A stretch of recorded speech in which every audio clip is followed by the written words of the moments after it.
Hey guys, welcome back to the channel. Today we're going to talk about letting go of things that no longer serve you and decluttering your life to figure out who you really are and what you're all about.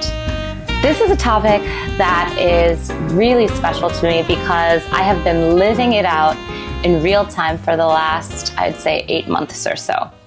And so I know there's a lot of videos out on the internet about decluttering and minimalism, but I want to look at this topic from a slightly different angle and talk about how I have found decluttering my life and detaching myself from my sort of addiction to material things, a very spiritual and reflective journey that I've been on.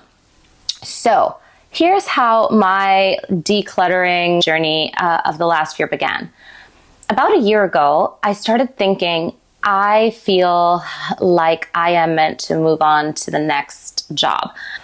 And I just felt like, how do I do this? It's such a big thing to move jobs and to change states. And, you take in costs of finding a new place and dismantling a home you've built and decorated with a lot of love. And, there's a sense of committing to something else and something new and hoping it's the right thing and having these other ideas for things you want to do. And it's very overwhelming and very daunting.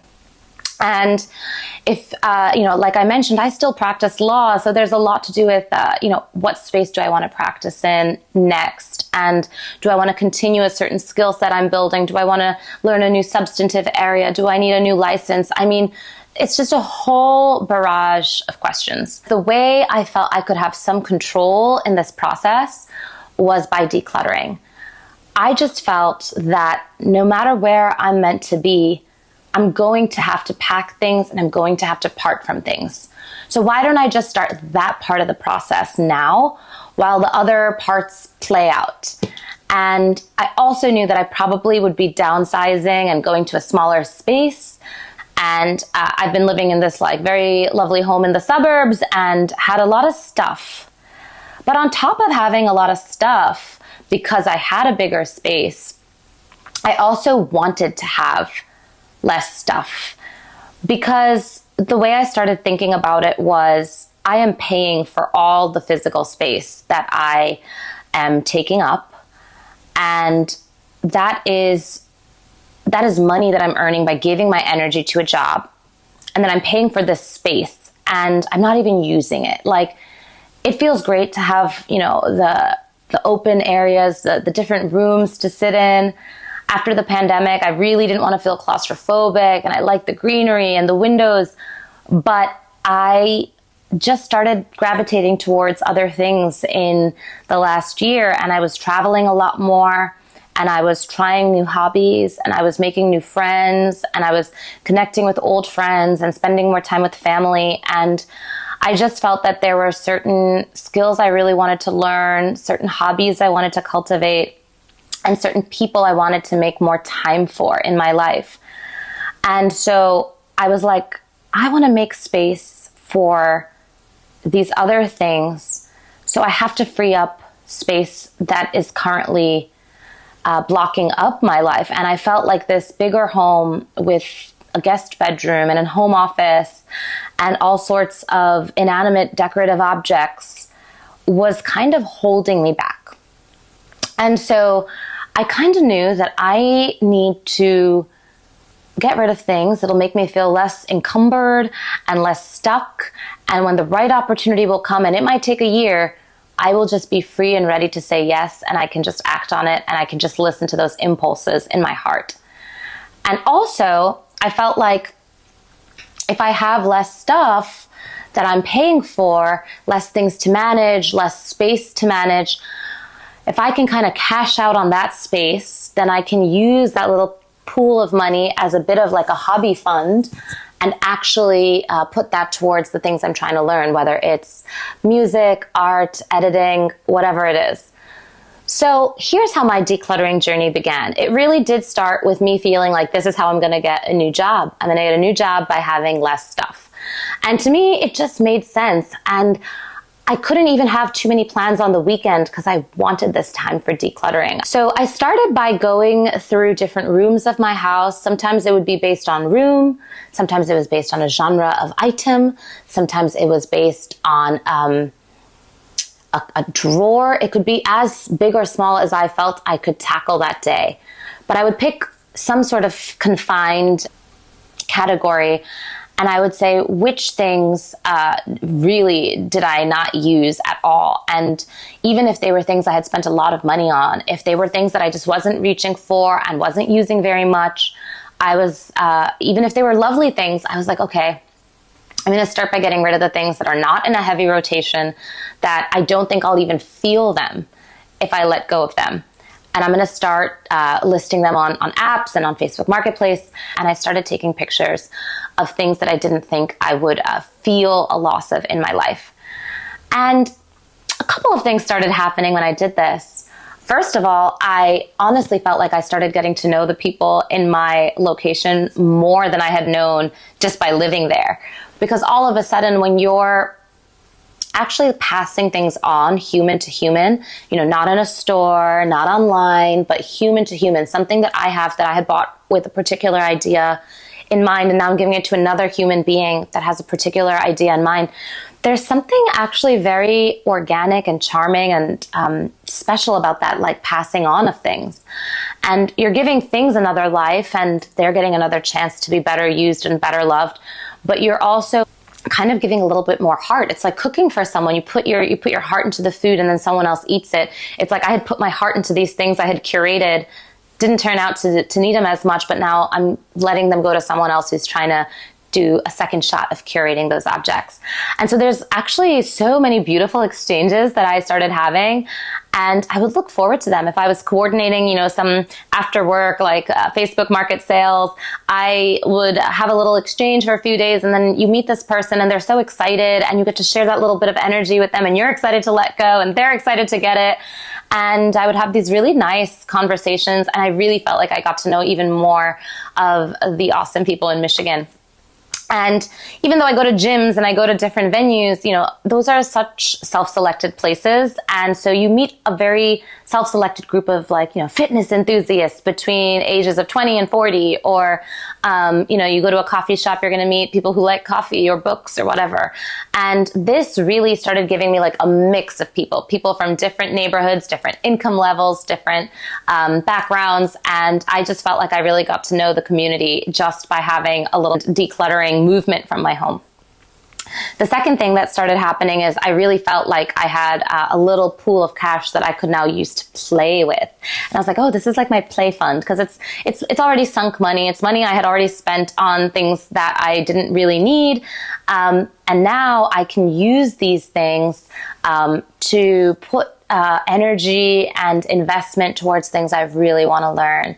And so I started taking more, singing classes and music classes and writing lessons, and buying some stuff for YouTube, and just exploring and playing it. And I really liked having this little play fund that I didn't feel guilty about using, and that felt very regenerative. So I started doing that.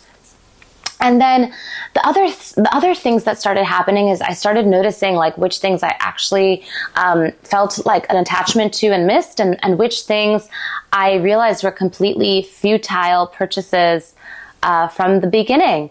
And that started giving me a really clear sense of inventory in my mind. So there were a lot of things that I sold that still had tags on them, and they were expensive, and I could think back to the times when I bought them, and I was like, why did I buy this thing? What was going on in my mind that made me take my hard-earned money and put so much of it into this inanimate object that I haven't even used? And I started realizing that I had a very long and unhealthy attachment to material things. And I know this is common to so many people, but I had one that was stronger than a lot of people in my own family. And I knew where a lot of it came from. A lot of it came from my life and my childhood and feeling like I never fit in, feeling like I was the only sort of exotic Asian girl in a lot of different school districts I was in. And I moved around so much growing up, and I always felt like material things were this barrier to entry and this social code. And I would notice when I would go to one school district that all the girls were wearing one kind of shoe and one kind of sweatpant and one kind of backpack. And then I'd go to the next school district and it was a totally different code, but still built on these material things. And so I started associating having those material things with access to those social circles at a very young age. And, you know, my parents were from Pakistan and they were working hard, and they didn't have that same association that I did, probably because they weren't trying to find acceptance in an American school system. And I always felt this desire to have those things, which I just felt would make it easier for me to fit in and get some social capital. And I always felt this sense of, you know, having to beg them for these things and explain why I wanted them. And once I started earning my own money, the attachment to material things just continued to grow and grow and grow, and really was like keeping me in a very financially unstable place. Even though I was earning good money and rising in my profession, I think I was just always finding more and more ideas for ways I could spend my money and project a sense of who I was to the outside world. For years and years, I noticed that people do make judgments. It's a shallow society. And until someone gets to know you, they often just see you and their mind is subconsciously making conclusions, you know, based on your body size and what brand clothes you're wearing and how they fit you and how much jewelry you're wearing. How you present yourself does leave an impression. And I noticed that if I could figure out the impressions that were positive on people, I could kind of get more access and at least get people to give me a first look when they otherwise wouldn't, by getting the right material things and presenting myself the right way. But this had gotten to a point where I often had a lot of beautiful things, like beautiful clothes in my closets that hadn't even been worn, but that I was buying because they fed into this cycle of, oh, if I look like this and wear this, people will think this.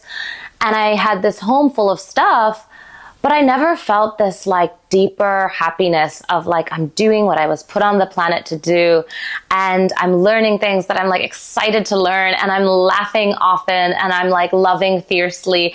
And through a number of things that happened over the last year and a half, I started feeling all these emotions so much more sincerely.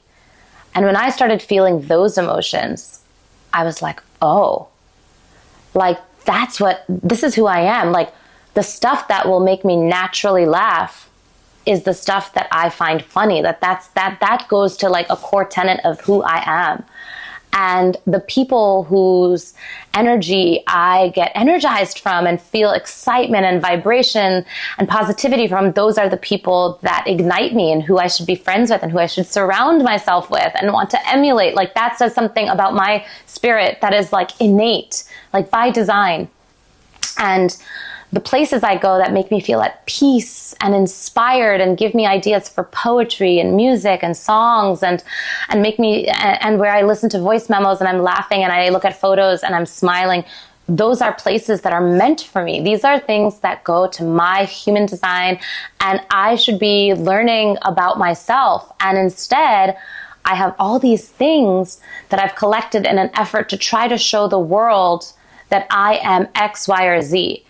And the X, Y, or Z may be who I am. It may not even be who I am. It may just be who I'm trying to show the world that I am, so that I can get hired by a particular job, or like invited to events by a particular group of friends, or considered respectable and feel a sense of validation in a neighborhood where I don't really know anyone. And I'm collecting all these things and putting them on show for the world.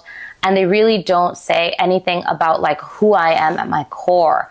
You know, some of them do. Like, I do think that sometimes, you know, you buy a dress because you see this fabric and it's got like a print that just makes you feel happy. And you're like, that, I want to wear that. That's so me. But there's also a lot of things that are the opposite, that are just things you see on a photo in a marketing ad, and you're like, yeah, I want to look like that super svelte, sophisticated, poised person. So I'm going to buy the same thing, and people will look at me like I'm looking at that. So going back to decluttering, I started doing this again, like at least 8 months ago, and very consistently. I started putting things online that were not being used. And I really, as I started enjoying taking lessons from different mentors and gurus on creative topics, wanted that cash so that I wouldn't sort of bankrupt myself while pursuing hobbies or passion projects. And so I would start with one category, get rid of things. Every now and then, I would let go of something I actually missed. And after I let go of it, I would think about it like weeks later, and I felt like something that actually felt very core to me was gone. And I gave myself the permission that if I felt that way about something, I could go and get that thing back. But I wanted to make sure it wasn't something that I felt like an immediate sense of missing and then repurchased when I could have just learned some detachment from it. So in the beginning, I repurchased a couple of things impulsively, and it felt very silly to let go of a coat or a suit and then shortly thereafter get the new version or get an uglier version because I was trying to refill this void. And I realized I needed to be like really thoughtful about like holding on to things I wasn't ready to let go of and like truly letting go of things I felt ready to let go of. So I made a couple of those sort of course corrections. But as I was doing this trial and error process, I was learning so much about myself, because things that I let go of that I thought I wanted back, but that I forced myself to truly let go of, maybe I would distract myself for a few days, go traveling, those things, when I eventually did detach, I really didn't miss them again. It was a little harder to detach from those things, but once I did it, I was done and I was content. And there were a lot of things that I felt I thought I might have a pang and miss, and I let go of them thinking I was going to get those feelings of wanting them back and have to do the hard work. And actually, I would say about 90% of the things that I got rid of, I never even had the pangs of doubt. I truly let go of them, felt freer, felt happier, and realized I never needed those things in the first place. Even things like furniture, like extra furniture in a room that I just never had used, ottomans and couches. And I was like, oh, that's okay. Maybe my house looks less perfect, but I don't miss it. And I still find my setting, calming and happy enough for me to be happy. And then there were a few things that I let go of where I think I truly learned that this was something that needed to be in my life and made me really, really happy. And I think like the best example of that thing would be this beautiful piano I had bought. And it was more of a weighted keyboard, I should say. And I let go of it because I hadn't had time to learn piano yet. And I had really wanted to learn piano. I still do. But I let go of it, I think, too soon. And once I let go of it, I spent a few weeks in my home, and I felt like my home didn't feel the same. It didn't have the same energy, the same character. It wasn't showing that curiosity for life and that creative energy that I think actually is endemic to who I am. And so it felt like my home didn't feel like my home anymore without this piano there. And on the piano, I actually had kept like a book of poetry that I had, written with images of different sketches I had done, pencil sketches too. And I didn't even feel like I had the right place to put that book anymore. So I ended up purchasing that same piano back, basically went through this whole situation of wasting energy on this transaction and not making or losing much money, and realized, okay, that's something that's meant for me. And so I realized that most people are spending a lot of money, and money, I think, is a proxy for our energy, because we give our energy to some endeavor or some institution, and they give us the money. So we give our energy towards accumulating all these things that will tell a story to the outside world. And they do tell a story, but we haven't even figured out what the stories are that we are telling ourselves. And sometimes we don't even realize that we're telling ourselves all these stories about what we want to look like to the outside world and what we want the outside world to think of us. And we haven't even really like gotten to the core of like who we are. Like what actually makes you naturally laugh? What makes you feel at peace? Whose company do you just naturally smile in and feel so grateful for when you spend time with them? These are the kinds of things that actually define who you are, like who you are as a spirit. Even if you had a different face, if you had a different name, if you lived in a different place, there's something about like how your spirit is and how your personality and your temperament is that is like endemic to you.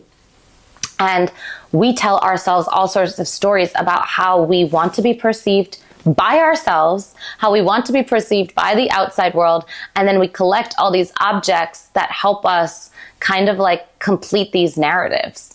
And there's this never-ending vicious cycle of feeling like we're not getting to the core of it, because ultimately these objects are just like props. They're props we're using to tell a story to ourselves or a story to other people. And the real truth of who we are actually comes from really going inward and looking back and figuring out what kind of people we want to be around, what kind of spaces we want to be in, what kind of things we want to be doing that really like increase our vibration and light up our life. So for me, this last year of decluttering has been like an incredible, like spiritual and introspective journey, because it's so helped me realize how many things I was attached to because I was attached to having to show the world a particular image of myself. And as soon as I started realizing which things actually didn't matter to like my core soul, I also didn't care about needing those things to give a particular image to the outside world. I started being able to wear old clothes that I hadn't worn in years and felt perfectly fine going to work in them and going to outside places in them. And the crazy thing is people still would like compliment me. Like I would be wearing something that maybe I bought 10 years ago for like graduation as a dress to work, and I'm getting all these compliments, and I'm sitting here kind of like, I don't even know what's going on now, because it's like, yeah, maybe it's just an aesthetically nice thing. It's a nice color. But I think there's something about my energy that probably is becoming more genuine and more pure and aligned as I'm really peeling back the artificiality inside of my life. And I think people compliment you more because you start radiating this authenticity when you're actually trying to do work that gets to who you are and is authentic in nature. And so I wanted to sort of talk about decluttering and minimalism from this perspective. And it's basically the two takeaways that I have are, first of all, I think when you can like learn to detach from these objects that are all around us, that we're all using as proxies to impress one another and tell stories to one another, then I think you really free up a lot of energy, and you can like reinvest that energy in the real process of like figuring out who you were by design, by like divine creation or whatever you believe about creation. But you really can like realign and redirect that energy towards really figuring out who you are, which I think is a fulfilling lifetime project. And secondly, I don't think you need to worry so much about the story you're telling to the outside world. The only story that matters, really, is the story you're telling yourself, and whether the story you're telling yourself is actually an accurate story of who you are. Because if you're telling yourself a false story and you're using props to tell it to yourself, your soul kind of knows that and you can't fool it. So this has been my process of decluttering. It's been a process of forced introspection, of learning to be detached, learning to be more free, learning to free up space. And I highly encourage it to anyone who doesn't know where they need to go next in life, doesn't know what they need to do next. All you have to do is start with the process of elimination. Things that are not serving you in this moment, just start learning to let go of them. And all of a sudden, you will be letting go of things that were never you, and you'll be freeing up space to figure out the real story. So that's what I have for you today. I hope you have a blessed, beautiful day. Bye.